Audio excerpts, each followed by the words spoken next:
Assalamualaikum warahmatullahi wabarakatuh. Bismillahirrahmanirrahim. Alhamdulillahirrahmanirrahim. Yang saya sayangi, yang saya banggakan, anakku semua kelas 9A sampai 9H. Pada pagi hari ini semoga anakku tetap sehat walafiat dalam lindungan Allah SWT. Anakku semua, tidak lupa kita dimanapun berada dan saat apapun, dalam keadaan apapun, kita selalu berharap berdoa kepada Allah. Minimal kita membaca sholawat gitu ya. Untuk mengawali pertemuan pada pagi hari ini, anakku semua, mari kita sebelumnya berdoa agar mendapat berkah dari Allah. Ilmu yang kita pelajari, khususnya anak-anak semua, cepat paham, kemudian membawa ilmu yang barokah, manfaat mulai di dunia sampai akhirat. Mari kita bersama-sama. Bismillahirrahmanirrahim. Raditu billahi robba wa bil islami dina wa bi muhammadin nabiyya wa rasula rabbi zidni ilma warzuqni fahma bi rahmatika ya arhamar rahimin. Amin. Anakku semua, kemarin kita sudah melajari tentang kedaulatan negara Kesatuan Indonesia, kemudian pengertian kedaulatan. Kemarin sudah kita bahas kedaulatan ke dalam dan keluar. Kemudian pada pagi hari ini anakku semua, kita membahas tentang menganalisis macam-macam teori kedaulatan.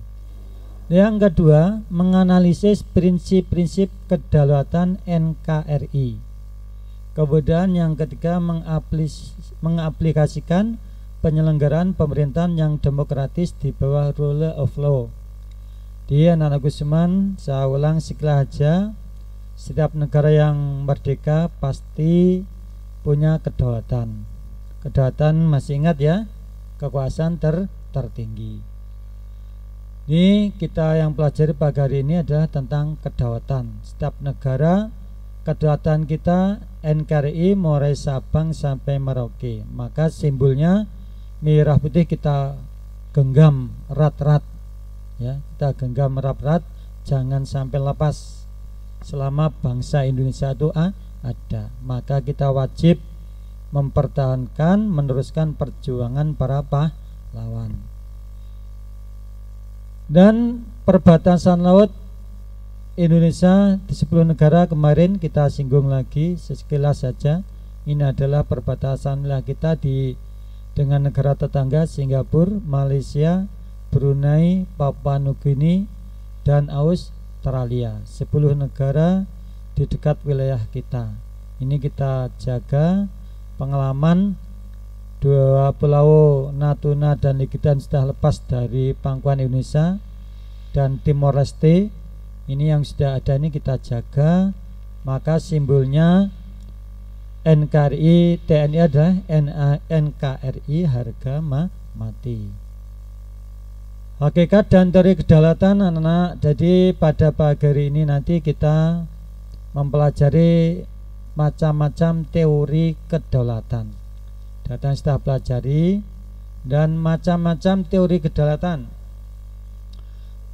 Teori kedaulatan beberapa pendapat ini banyak yang relevan, cocok dengan keadaan suatu negara. Pertama, teori kedaulatan Tuhan. Yang kedua ada mengatakan teori kedaulatan raja. Yang ketiga teori kedaulatan rakyat. Yang keempat teori kedaulatan negara. Yang kelima kedaulatan hukum. Namanya aja teori anak-anak. Teori itu adalah ilmu, penemuan. Kadangkala ya tepat, kadang yang baik, kadangkala ada kelebihan, ada kekurangan. Nah, nanti negara kita mengikuti teori kedaulatan yang mana, maka kita lanjut aja ini ya, anak semua ya. Kita lanjut aja. Nah, teori kedaulatan yang dikenal saat ini contoh teori kedaulatan Tuhan. Teori kedaulatan Tuhan melahirkan sifat teosentris atau teokrasi. Teori kedaulatan raja melahirkan sifat monarkis. karena raja yang biasanya punya kekuasaan yang sangat luas. Yang ketiga, teori kedaulatan rakyat melahirkan sifat demokratis. Ini contoh negara kita, diantaranya mengikuti teori kedaulatan rakyat. Nanti kita bahas apa. Yang keempat, teori kedaulatan negara melahirkan sifat fakistis, otoritarian. Ini teori kedaulatan negara ini juga termasuk banyak kelemahan ya.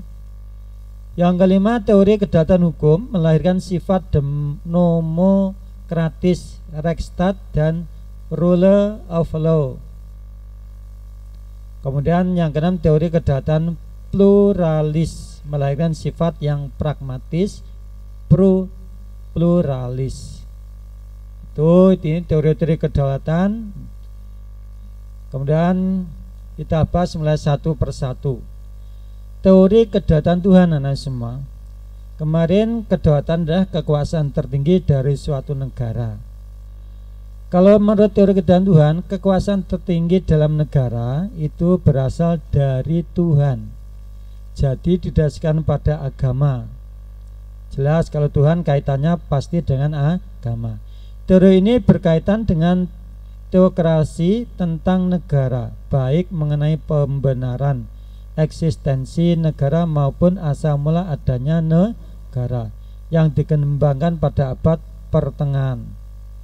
Ini teori kedaulatan Tuhan. Jadi kekuasaan tertinggi suatu negara itu berasal dari Tuhan. Itu teori kedaulatan Tuhan. Tokoh-tokohnya siapa? Contohnya Augustinus, Thomas Aquinas, Dante, dan Friedrich Juliustan, dan lain sebagainya.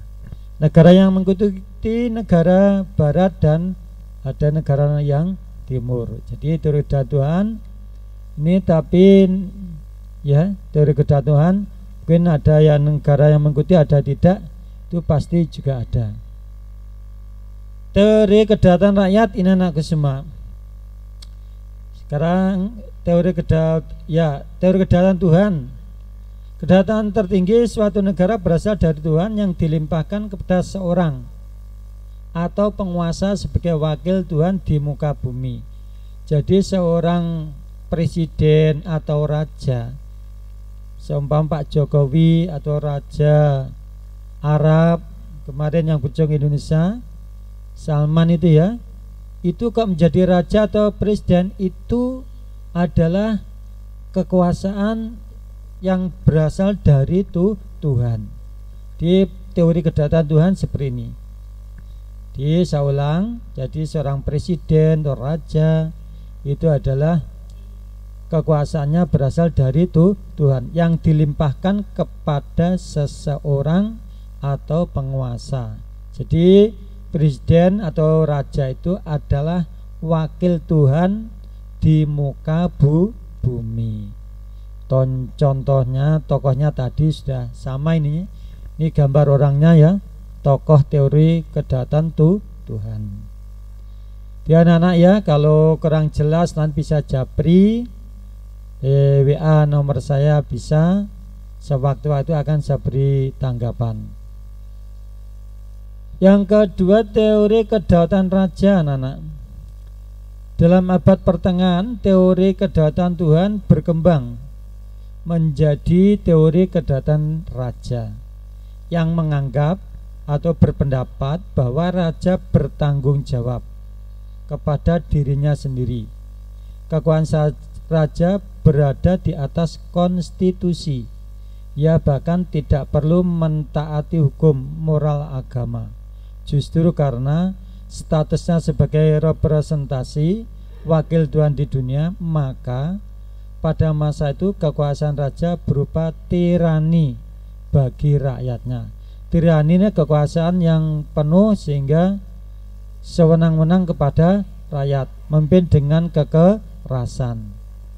Peletak dasar utama teori ini adalah Niccolò Machiavelli. Mereka hidup berkisaran 1467 sampai 1527. Melalui karyanya yang berjudul Principe, ia mengajarkan bahwa negara harus dipimpin oleh seorang raja yang berkekuasaan mutlak. Sedangkan Jin Bodin berpendapat bahwa keadaan negara memang dipersonifikasikan dalam pribadi raja. Jadi teori raja, kekuasaan itu adalah harus di tangan raja yang punya kekuasaan mutlak, tirani, untuk mewujudkan suatu kesejahteraan atau kemakmuran suatu negara. Terlanjut anak, teori kedaulatan negara. Di sumber pemegang data negara tidak terbatas terhadap life, liberty, dan property warganya. Teori ini sesungguhnya merupakan bentuk baru dari teori kedaulatan raja yang bersifat absolut, yang merupakan manipulasi politik dari teori birokrasi. Tokoh-tokohnya Jin Bodin, Jelinek, Paul Laban, Oppenheimer, dan Ludwig. Ini adalah teori kedaulatan negara. Jadi kekuasaan negara ada di tangan negara, tidak terbatas kekuasaannya. Ini juga hampir sama dengan tirani. Yang keempat, teori kedaulatan hukum. Pendapat Krabbe, yang memegang kekuasaan tertinggi dalam negara adalah hukum. Jadi hukum itu punya kekuasaan luas. Raja, presiden, pemimpin negara manapun harus taat kepada hukum. Maka mereka berpendapat kekuasaan tertinggi dalam suatu negara ada pada hukum. Ini juga masuk akal. Kita bisa melihat aja banyak pejabat-pejabat negara, gubernur, bupati, menteri yang berurusan dengan hukum, yaitu dengan KPK. Ini contoh. Aliran yang mempengaruhi paham Krabbe adalah aliran historis yang dipelopori oleh von Sawick, yang mengatakan hukum timbul bersama-sama kesadaran masyarakat. Hukum tidak tumbuh dari kehendak kemauan negara, maka berlakunya hukum terlepas dari kemauan negara. Bahkan orang ahli hukum mengatakan manusia hidup atau bangsa yang tidak ada hukum maka tinggal menunggu kehancuran. Bahkan hidupnya seperti homo homini lupus. Siapa yang kuat itulah yang akan menang, akan menguasai manusia atau kehidupan yang lainnya. Maka betapa pentingnya hukum sampai kedaulatan negara yang tertinggi adalah kedaulatan hukum. Kita lanjut anak-anak. Nah ini sekarang negara Indonesia kita jelas tegas mengikuti kedaulatan hukum juga. Tertuang dalam Undang-Undang Dasar 45 pasal 1 ayat 3 yang sudah diamandemen.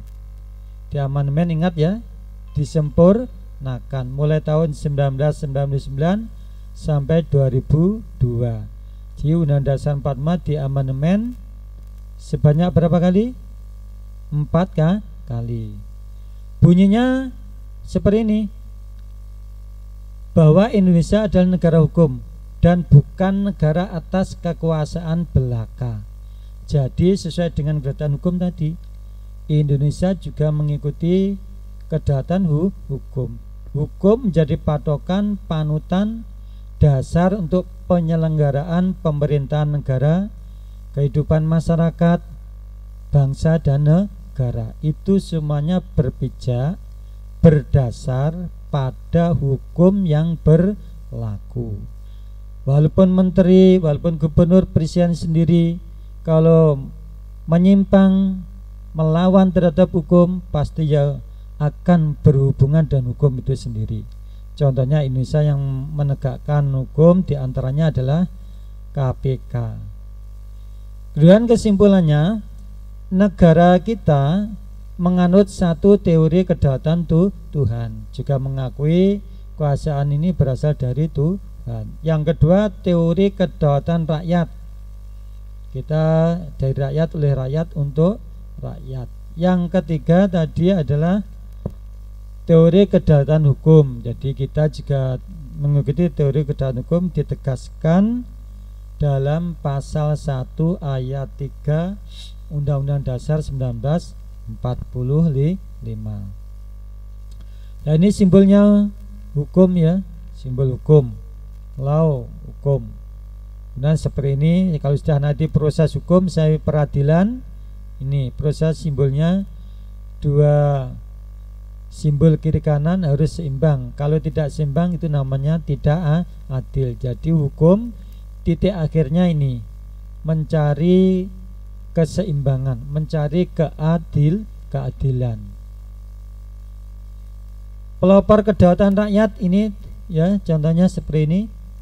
Ya, ini contoh tokoh-tokoh C.C. Rousseau, kemudian John Locke dan Montesquieu. Ini contoh adalah tokoh teori kedaulatan rakyat, termasuk Indonesia mengikuti teori kedaulatan rakyat. Kekuasaan tertinggi berada di tangan rakyat. Kapan? Pada waktu pemilihan umum. Jadi pada waktu pemilihan umum rakyat memiliki kekuasaan yang tertinggi. Ini tokoh-tokoh teori kedaulatan rakyat.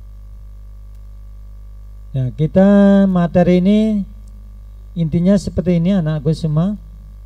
Peta konsep ini namanya kedaulatan rakyat dalam sistem pemerintahan Indonesia. Kedaulatan rakyat itu apa? Kita bahas makna kedaulatan, teori kedaulatan, lembaga pelaksanaan kedaulatan rakyat, kemudian landasan pelaksanaan kedaulatan rakyat. Kemudian sistem pemerintahan Indonesia dan peran lembaga sebagai pelaksana kedaulatan rakyat. Macam-macam pemerintahan, sistem pemerintahan ini sampai kepada sikap positif terhadap sistem pemerintahan Indonesia. Ini semua adalah kaitannya dengan kedaulatan rakyat tadi. Ya, kita lanjut. Nah, ini simbol dari TNI. NKRI harga mati. Artinya apa anak-anak? Kok NKRI harga mati? Artinya kedaulatan Indonesia itu sudah tidak bisa ditawar-tawar lagi. Utuh. Kita jaga utuh. Mulai Sabang sampai Merauke. Maka pemerintah juga memperkuat dari segi pertahanan, alat pertahanan. Ini contoh simbol NKRI, simbolnya merah putih. Prinsip kedaulatan rakyat di negara kita, yaitu kedaulatan yang dimiliki rakyat dapat disalurkan lewat perwakilan rakyat. Jadi kedaulatan rakyat tadi, rakyat punya kekuasaan tertinggi pada waktu pemilu. Pemilu satu memilih legislatif, yaitu DPR, DPD, DPRD tingkat 1, DPRD tingkat 2. Pemilu yang kedua juga memilih eksekutif. Eksekutif siapa? Yang pertama adalah presiden wakil, yang kedua gubernur, yang ketiga bupati maupun wali kota. Prinsip yang kedua mengutamakan kebersamaan, bersama persatuan dan kesatuan bangsa. Ini kita sudah merdeka sampai sekarang kurang lebih 75 tahun. Berkat persatuan keutuhan bangsa ini kita masih bisa kokoh utuh. Yang ketiga ada jaminan kebebasan dari rakyat untuk menyampaikan pendapat. Nah, ini sudah di amandemen pasal 28. Dulu hanya satu pasal, sekarang sudah ada pasal 8 kemudian A sampai J. Contohnya seperti itu. Yang keempat dijiwai ketuhanan, semangat kekeluargaan dan kebersamaan. Yang lebih penting lagi menjunjung tinggi hak asasi manusia, HAM. Yang terakhir mengutamakan kepentingan negara daripada kepentingan pribadi. Benar, rule of law. Rule of law maksudnya adalah bahwa hukum menjadi petunjuk bagi praktek kenegaraan suatu negara. Jadi dalam penyelenggaraan negara tidak boleh semaunya sendiri, harus berdasarkan hukum yang dibuat. Ibaratnya SOP, standar operasi. Dengan kata lain, hukumlah yang tertinggi dan bukan pemerintah. Pemerintah hanyalah petugas yang menerapkan apa yang sudah menjadi ketentuan di dalam hukum. Jadi hukum titik akhirnya untuk justice, mencari rasa keadilan. Syarat dasar untuk terselenggara pemerintahan yang demokratis, rule of law. Contoh Indonesia, adanya perlindungan konstitusional. Hukum harus dilindungi karena untuk mempertahankan keadilan. Yang kedua, ada badan kehakiman yang bebas dan tidak memihak dalam memutuskan suatu perkara, tidak bisa ditekan, diteror oleh lembaga yang lainnya. Yang ketiga, pemilihan umum yang bebas, tidak hanya bebas, yaitu luber dan jurdil, langsung, bebas, umum, rahasia, ditambah jujur dan adil. Yang keempat, kebebasan untuk menyatakan pendapat, pasti sama sudah sering berpendapat. Kebebasan untuk berserikat, berorganisasi, mengikuti perkumpulan di lingkungan. Yang terakhir, pendidikan keluarga negaraan.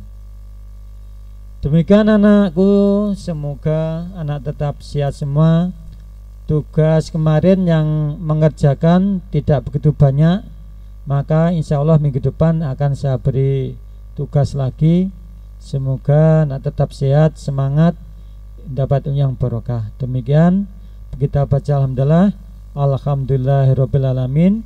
Wassalamualaikum warahmatullahi wabarakatuh.